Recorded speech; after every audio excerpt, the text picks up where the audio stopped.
Greetings all from Culture Cult. This is the second chapter of The Shadows of Gastown, a fictional story based on a true main character, Jack Dayton. If you've missed the beginning of the story, please go back and watch Chapter 1, where you can also find an overview about the story and the themes it covers.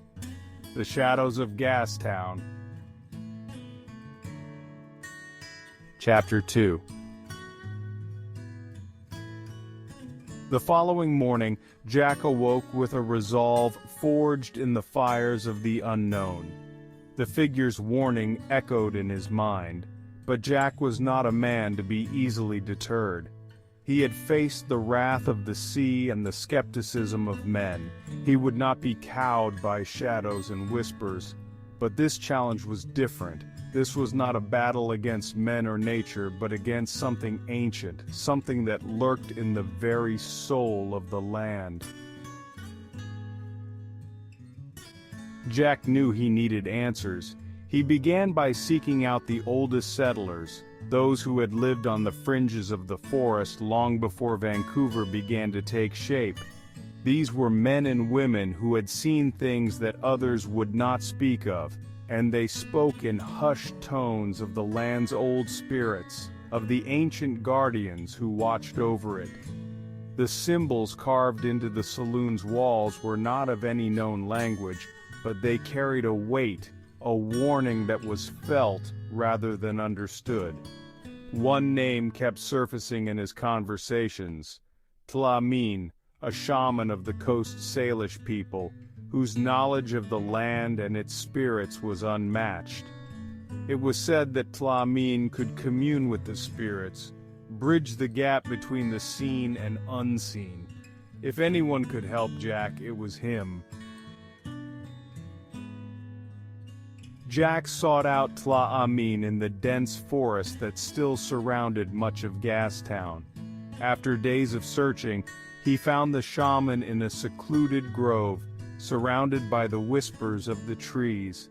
Tlamin was an imposing figure, with eyes that seemed to see beyond the physical world. He listened as Jack recounted his experiences, the strange occurrences, and the warning from the shadowed figure.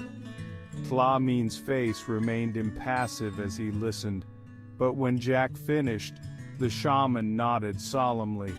"You have disturbed the spirits," Tlamin said, his voice carrying the weight of the ages. "This land was sacred long before your kind set foot here. The spirits are restless, and they demand respect." Jack, humbled by the shaman's presence, asked what he could do to make amends. Tlamin considered this for a long moment before speaking. "The spirits do not seek your destruction, but they must be honored. You must give back what you have taken, and you must show that you understand the land's power. Only then will the spirits allow you to remain." The shaman instructed Jack to hold a ceremony in honor of the spirits. It was to be a feast, open to all, where the settlers would come together to offer thanks to the land and its guardians. Jack was to make an offering, a piece of the land he had claimed, to be returned to the earth as a sign of respect. With Tlamin's guidance, Jack organized the ceremony. He spread word throughout the settlement, inviting everyone to the globe for a night unlike any other. The settlers, intrigued by the mysterious occurrences and the promise of a feast, came in droves. As the sun set, the saloon was lit by the warm glow of lanterns, and the air was thick with the smell of roasted game and freshly baked bread. Tlamin arrived as the last light of day faded, bringing with him the tools for the ceremony: a bundle of sacred herbs, a drum, and a carved stone bowl.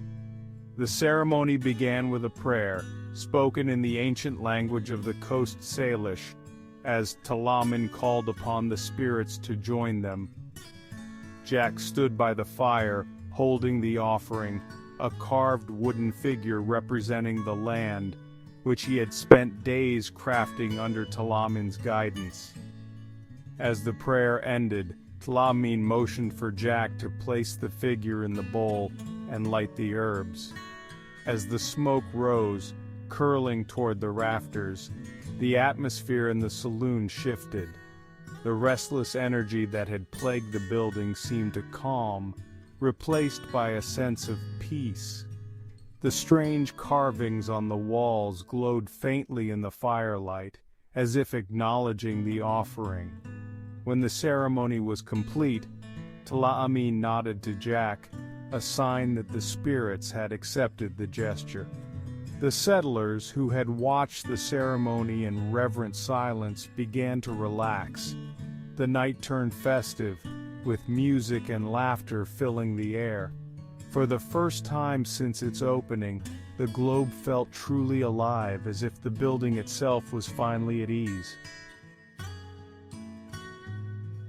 In the days that followed, the strange occurrences ceased. The carvings on the walls remained, but they no longer appeared overnight, and the voices that once echoed through the saloon were silent.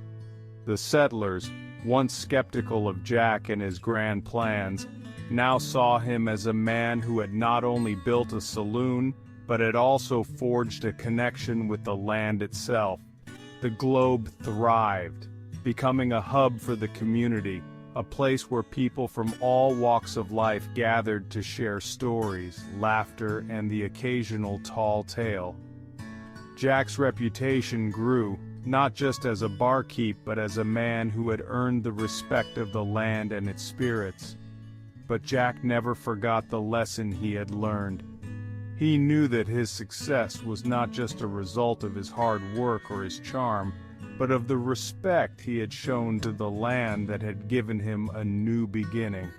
The shadows of Gastown were no longer something to fear, but a reminder of the delicate balance between man and nature, a balance that Jack Dayton had fought to preserve. And so, in the heart of Vancouver, where the cobblestone streets echoed with the footsteps of history, the globe stood as a testament to a man's determination, a community's spirit, and the enduring power of the land that brought them together. And that wraps up our second chapter of The Shadows of Gastown. If you enjoyed it, give it a thumbs up. Looking forward to posting Chapter 3 soon. Thank you for listening.